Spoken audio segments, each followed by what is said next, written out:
రఘుమండలో ఉదయం ఎన్నికలు నిర్వహించడం జరిగింది. రాజ్యాంగ దినోత్సవం సందర్భంగా ఎన్నికలు నిర్వహించడం జరిగింది. నెక్స్ట్ మాక్ అసెంబ్లీని ఇక్కడ ఏర్పాటు చేస్తాను, కండక్ట్ చేస్తాను 15 minutes వరకు. దాంట్లో భాగంగానే ఒకటి క్వశ్చన్ అవర్, 2 జీరో అవర్ అని ఉంది. క్వశ్చన్ అవర్ అంటే మంత్రుల్ని ప్రతిపక్ష సభ్యులు కానీ, మిగతా ఎమ్మెల్యే కానీ, అధికార పార్టీలోని ఎమ్మెల్యేలు కానీ ప్రశ్నలు అడగవచ్చు. ప్రశ్నలు అడగాలంటే 2 రోజుల ముందు ప్రశ్నలు 2 రకాలు ఉంటాయండి. స్టార్డ్ క్వశ్చన్స్, అన్స్టార్డ్ క్వశ్చన్స్ అని. స్టార్డ్ క్వశ్చన్స్ అయితే వ్రాతపూర్వకంగా ప్రశ్న అడిగితే వ్రాతపూర్వకంగానే సమాధానాలు చెప్తారు. అది 15 రోజుల ముందు సంబంధిత వ్యక్తులకి, సంబంధిత మినిస్టర్లకు ఇచ్చినట్లయితే వాళ్ళు సంబంధిత ఆయా శాఖల ద్వారా సమాచారం తెప్పించుకొని అసెంబ్లీలో అన్స్టార్డ్ క్వశ్చన్స్ అనేవి ఎప్పుడైనా అడగవచ్చు. అన్స్టార్డ్ క్వశ్చన్స్కి ఓరల్గా సమాధానాలు చెప్పడం జరుగుతుంది. రెండోది జీరో అవర్ అనేది అసెంబ్లీ సమావేశాలు పూర్తయిన తర్వాత లంచ్ బ్రేక్లు అడిగే ప్రశ్నలు, దానికి కూడా వ్రాతపూర్వకంగా సమాధానాలు ఇవ్వరు. మనం ఇప్పుడు ఏంటంటే పాఠశాలలో ఒక అంశం 15 నిమిషాలకి క్వశ్చన్ అవర్ని ఎంచుకొని మాక్ అసెంబ్లీని కండక్ట్ చేస్తాను. మన పిల్లలందరూ పార్టిసిపేట్ చేస్తారు కాబట్టి అందరూ తిలకించి వారిని ఆశీర్వదించవలసిందిగా కోరుచున్నాను. ధన్యవాదాలు.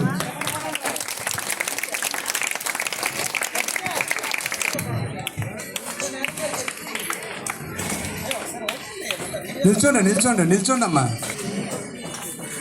నెక్స్ట్ ప్రతిపక్ష సభ్యులు శాసనసభలో ప్రవేశిస్తారు.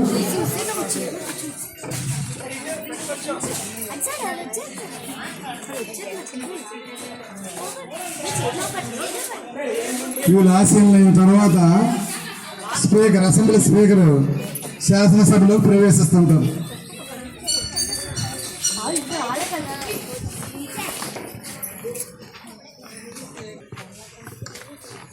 మిగతా కార్యక్రమాలన్నీ శాసనసభ స్పీకర్ కండక్ట్ చేస్తారు. దయచేసి మీకు కేటాయించిన స్థలాల్లో కూర్చోవలసిందిగా కోరుతున్నాం. ఈరోజు శీతాకాల సమావేశాన్ని ప్రారంభిద్దాం. మొదటిగా దేశభక్తి గేయం వందే మాతరాన్ని ఆలపిద్దాం. అందరూ నిలబడగలరు. వందే మాతరం, వందే మాతరం, సుజలా సుఫలా మలయజ సీతరాం సస్యశ్యామలాం మాతరం వందే మాతరం, శుభ్రజోత్స్న పులకితయామిని కుల్లకుసుమిత ద్రుమదల శోభిని సుహాసిని సుమధుర భాషిని సుఖదాం వరదాం మాతరం వందే మాతరం, వందే మాతరం. దయచేసి మీకు కేటాయించిన స్థలాల్లో కూర్చోవలసిందిగా కోరుతున్నాం. సంతాప తీర్మానం. ఇటీవల బొబ్బిలి నియోజకవర్గం నుండి ఎమ్మెల్యేగా ఎన్నికయి హఠాత్తుగా మరణించిన కర్రోతు అప్పారావు గారు మరణానికి 1 నిమిషం మౌనం పాటిద్దాం.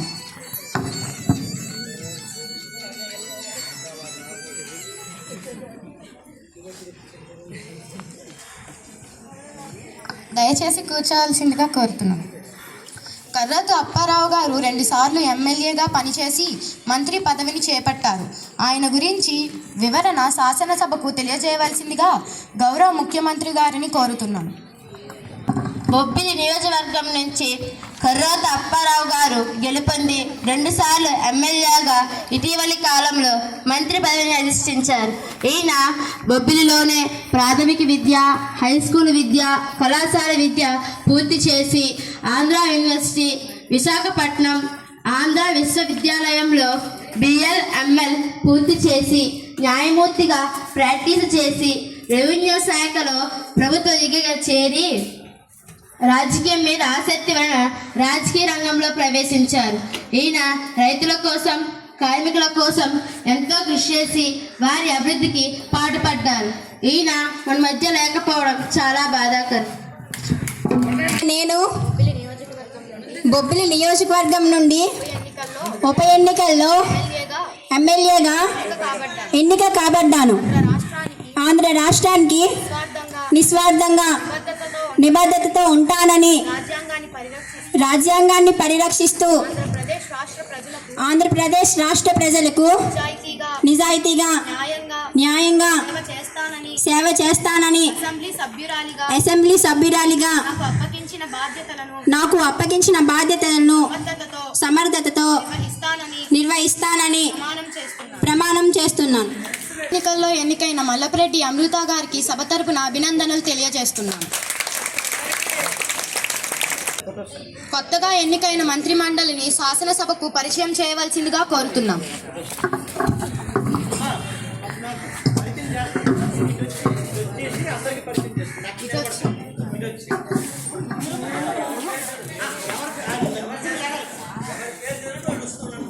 విద్యాశాఖ మంత్రి గారు పొట్లూరు భవ్యశ్రీ గారు,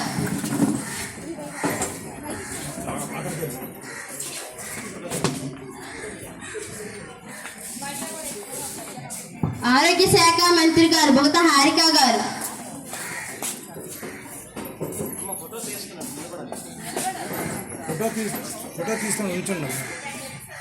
వ్యవసాయ శాఖ మంత్రి గారు బెవర శరణ్య గారు,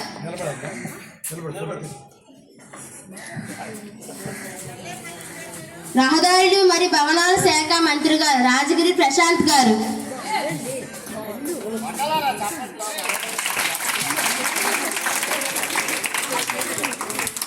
పంచాయతీరాజ్ శాఖ మంత్రి గారు రాజగిరి దేవకి గారు,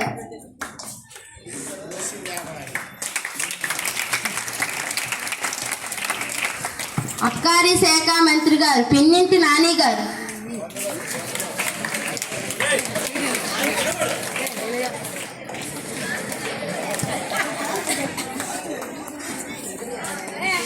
భావించేందుకు కేటాయించిన సమయం. ఇప్పుడు ప్రశ్నోత్తరాల సమయాన్ని ప్రారంభిద్దాం. శాసనసభ్యులు విద్యాశాఖపై ప్రశ్న అడగవలసిందిగా కోరుతున్నాం. అధ్యక్ష, మా జిల్లాలో ఉన్న పాఠశాలలో డిజిటల్ క్లాస్ రూమ్ ఉన్న నెట్ కనెక్షన్ లేదు. ఉపాధ్యాయులు ఒకే రోజు 5 సెక్షన్లు బోధించాల్సి వస్తుంది. పిల్లలు చదువు పట్ల ఆసక్తి కోల్పోతున్నారు. ప్రభుత్వం ఆకస్మిక తనిఖీలు చేస్తుందా లేదా కేవలం పేపర్ మీదనే పథకాలు చూపిస్తున్నారా? విద్య పురోగతించడం లేదు అధ్యక్ష. Please be silent. అధ్యక్ష, నిజం చెప్పాలి, కొన్ని చోట్ల విద్య అమలు బలహీనంగా ఉందని మా శాఖ గుర్తించింది. కానీ పేపర్పై మాత్రమే పథకాలు అన్నది సరైనది కాదు. ప్రస్తుతం జరుగుతున్నవి మన రాష్ట్రంలో 3850 పాఠశాలకు నెట్ కనెక్షన్ ప్రారంభించి పరీక్షిస్తున్నాం. ఉపాధ్యాయుల కొరత నివారణకు 16,000 పోస్టుల భర్తీ పూర్తయింది. ఆకస్మిక తనిఖీలను మేము డిజిటల్ యాప్లో ప్రారంభించాం. ఏ పాఠశాలలో ఏ తరగతిలో ఏం జరుగుతుందో రియల్ టైంలో కనిపిస్తుంది. పిల్లల ఆసక్తి పెంచేందుకు డిజిటల్ గేమ్ లెర్నింగ్ను ప్రవేశపెట్టాం. ప్రతి గురువారం ప్రాజెక్ట్ డేగా పాటిస్తూ పిల్లలు నేర్చుకునే విధానం తీసుకొస్తున్నాం అధ్యక్ష. విద్య పురోగతి అయింది అధ్యక్ష. ఇప్పటికే మన పిఎంశ్రీ పాఠశాలలో ఎడిటివ్ సబ్జెక్టుగా వొకేషనల్ ఎడ్యుకేషన్ ను ప్రవేశపెట్టాం. ఇది సఫలీకృతం అయితే ఆంధ్రప్రదేశ్ అంతటా దీన్ని అమలు చేస్తామని ఈ సభ ద్వారా మీకు తెలియజేస్తున్నాం అధ్యక్ష. Please be silent. సభ సమయాన్ని దుర్వినియోగం చేయొద్దు. ఆరోగ్య శాఖపై ప్రశ్న అడగవలసిందిగా కోరుతున్నాం. అధ్యక్ష, మా ప్రాంతంలో ప్రభుత్వ హాస్పిటల్ ఉంది, కానీ అక్కడ డాక్టర్ మాత్రం వేరే ప్రాంతం నుంచి వస్తున్నారు. ఒకవేళ రాత్రిపూట అత్యవసరమైన పరిస్థితుల్లో వైద్యం కావాల్సినప్పుడు ప్రజలు 40 కిలోమీటర్ల దూరం వెళ్లాల్సి వస్తుంది. ఇలాంటి పరిస్థితులను రాకుండా ఆపడానికి ప్రభుత్వం ఏం చేస్తుంది అధ్యక్ష? అధ్యక్ష, ఆ సమస్య చాలా తీవ్రమైనది. అందుకే మా ప్రభుత్వం 4200 వైద్యులు నియామకానికి అనుమతి ఇచ్చింది. ప్రతి 108 అంబులెన్స్ రాక ఆలస్యమైతే ఆటోమేటిక్గా ఫైన్ పడే విధానం తీసుకొస్తున్నాం. 24/7 మినీ ఎమర్జెన్సీ కేంద్రాలు ప్రతి మండలంలో స్థాపిస్తున్నాం అధ్యక్ష. వ్యవసాయ శాఖపై ప్రశ్న అడగవలసిందిగా కోరుతున్నాం. రైతులకు ఎరువులు సరిపడా అందటం లేదు. మార్కెట్లోకి ఏమైనా తీసుకొని వెళ్ళాలంటే మధ్యవర్తులే ఎక్కువ లాభం తీసుకుంటున్నారు. రైతుల కోసం ప్రభుత్వం ఏం చేస్తుంది అధ్యక్ష? అధ్యక్ష, మధ్యవర్త సమస్య మీద మేము గట్టిగా పనిచేస్తున్నాం. కొత్తగా ఫార్మ్ టు ఫ్యామిలీ యాప్ ద్వారా రైతు పంట నేరుగా వినియోగదారునికి అమ్ముకునే ఏర్పాటు చేస్తున్నాం. ఎరువులు నిల్వ చేసి నల్ల బజారులో అమ్మే వారిపై కఠిన చర్యలు తీసుకుంటున్నాం. 29 మంది అధికారులను ఇప్పటికే సస్పెండ్ చేశాం అధ్యక్ష. Very good nice. అధ్యక్ష, గౌరవ మంత్రివర్యులు చెప్పిన సమాధానం సముచితంగా లేదు. సభకు పూర్తి వివరణ ఇవ్వవలసిందిగా కోరుకుంటున్నాం. అధ్యక్ష, మా ప్రభుత్వం ప్రజాప్రభుత్వం, రైతుల పక్షపాత ప్రభుత్వం. రైతుల జీవనం బాగుంటేనే మనం బాగుంటామని నమ్మిన ప్రభుత్వం. గౌరవ శాసనసభ్యులు కోరిక మేరకు రైతుల సమస్యలపై శాసనసభ్యులు సలహాలు స్వీకరించడానికి ఒక ప్రత్యేకమైన యాప్ను కూడా స్వీకరించారు. రూపొందిస్తామని మీ ద్వారా సభకు ప్రజలకు తెలియజేస్తున్నాం అధ్యక్ష. శాసనసభ్యులు ఆర్ఎండ్బి శాఖపై ప్రశ్న అడగవలసిందిగా కోరుతున్నాం. అధ్యక్ష, మా ప్రాంతంలో రహదారులు పూర్తిగా దెబ్బతిన్నాయి అధ్యక్ష. పిల్లలు పాఠశాలకు వెళ్ళడం ప్రమాదం అవుతుంది అధ్యక్ష. మా గ్రామానికి రోడ్లు లేనందున బైకులు, ఆటోలు, బస్సులు సరిగ్గా రావడం లేదు. మా ఊరి పేరు చెబితేనే చుట్టుపక్కల గ్రామస్తులు మా యువతకు వివాహానికి పిల్లల్ని ఇవ్వడం లేదు. ఈ సమస్యకు పరిష్కారం లేదా అధ్యక్ష? సభ నియమాలను పాటించండి. అధ్యక్ష, ఆ ప్రాంతానికి 48 కోట్ల రూపాయలు మరమ్మతుకి నిధి కేటాయించాం. 45 రోజుల్లో పనులు మొదలవుతాయి అధ్యక్ష. శాసనసభ్యులు పంచాయతీరాజ్ శాఖపై ప్రశ్న అడగవలసిందిగా కోరుతున్నాం. అధ్యక్ష, మన విజయనగరం జిల్లాలోని త్రాగునీటి సమస్య చాలా తీవ్రంగా వ్యవసాయం చేయడానికి సరిగ్గా నీరు సరిపోవడం లేదు. పశువులకు కూడా తాగడానికి నీరు ఉండటం లేదు అధ్యక్ష. ప్రభుత్వం ఎటువంటి చర్యలు తీసుకుంటుంది అధ్యక్ష? అధ్యక్ష, మన జిల్లాలో ఉన్న ప్రతి గ్రామానికి త్రాగునీటి సమస్య నివారణ కోసం 50 కోట్ల రూపాయలు మంజూరీ చేశాం. ఈ నియోజకవర్గాన్ని మేము ముందెప్పుడు చూడలేదు అధ్యక్ష. నూతన బోర్వెల్స్, కొత్త పైప్ లైన్లు ఏర్పాటు చేయబోతున్నాం అధ్యక్ష. ఎప్పుడు చేస్తారు అధ్యక్ష? అధ్యక్ష, మా ప్రభుత్వం అతి త్వరలో జలజీవన్ మిషన్ ద్వారా ఇంటింటికే మంచినీరు అందించే ఏర్పాటు చేస్తున్నాం అధ్యక్ష. సభ నియమాలను పాటించండి. శాసనసభ్యులు అబ్కారీ శాఖపై ప్రశ్న అడగవలసిందిగా కోరుతున్నాం.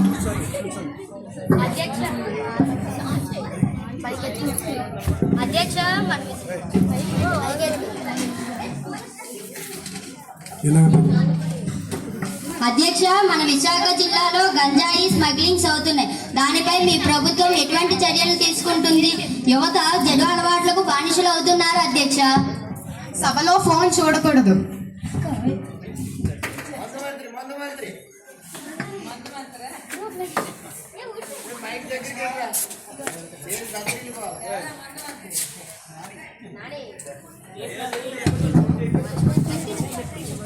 అధ్యక్ష, గంజాయి పంట నివారణ కోసం ఆయా ప్రాంతాలకు మఫ్టీలో పోలీసులు పంపించాము. గంజాయి స్మగ్లింగ్ కాకుండా ఉండడం కోసం ప్రతి చెక్ పోస్టుకు పోలీసులు నియమించాము. యువతకు మానసిక వైద్యుల ద్వారా కౌన్సిలింగ్ ఇప్పిస్తున్నాము అధ్యక్ష. మీ ప్రభుత్వం పేపర్ల పైన చర్యలు చూపిస్తుందా? నిజమైన చర్యలు ఏమైనా చూపిస్తుందా?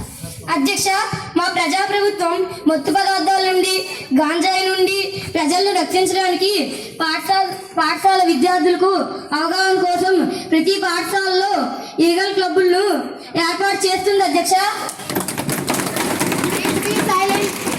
ఈ రోజు చాలా సమస్యలపై సరిగ్గా ప్రతిబింబించాయి. అందరి సభ్యులకు ధన్యవాదాలు. ఈ సభను రేపటికు వాయిదా వేస్తున్నాను. అధ్యక్ష, ఈ సమయం లేదు. ప్రజల సమస్యలను చర్చించుకోవడానికి కొంత సమయాన్ని కేటాయిస్తారని కోరుకుంటున్నారు. ఈ రోజు సభ సమయం ఇంతటితో పూర్తయింది. ఇంకా ఏమైనా ప్రశ్నలు అడగాలంటే రేపటి సభలో చర్చించుకుందాం. ఉపాధ్యాయుల పనితీరును పరిశీలించుటకు మీరు డిజిటల్ యాప్ ప్రారంభిస్తారన్నారు కదా, దానివల్ల ఏదైనా ప్రయోజనం ఉందని భావిస్తున్నారా? డిజిటల్ యాప్ ద్వారా ఉపాధ్యాయుల హాజరును క్రమబద్ధీకరించవచ్చు. రాష్ట్రం మొత్తం మీద ఏ పాఠశాలలో ఏ తరగతిలో ఎలా బోధన జరుగుతుందో తెలుసుకోవచ్చు. బోధన లోపాలు ఏమైనా ఉంటే సంబంధిత అధికారుల ద్వారా సరిచేయడానికి అవకాశం ఉంటుంది. ఇది చాలా మంచి పద్ధతి. గౌరవ ముఖ్యమంత్రి గారు రైతుల సంక్షేమం కోసం ప్రస్తుతం ఉన్న వాటికంటే ఏమైనా మెరుగైన చర్యలు చేపడుతున్నారా? రైతులకు ఎరువులు విత్తనాలు సబ్సిడీపై తక్కువ ధరకు అందిస్తున్నాం. రైతులకు పంటకు గిట్టుబాటు ధర కల్పిస్తున్నాం. దళారులను అరికడుతున్నాము. రైతుల సంక్షేమం కోసం ప్రతి రైతుకి రైతు భరోసా, కిసాన్ కార్డు లాంటి పథకాలు అందిస్తున్నాం. ధన్యవాదాలు.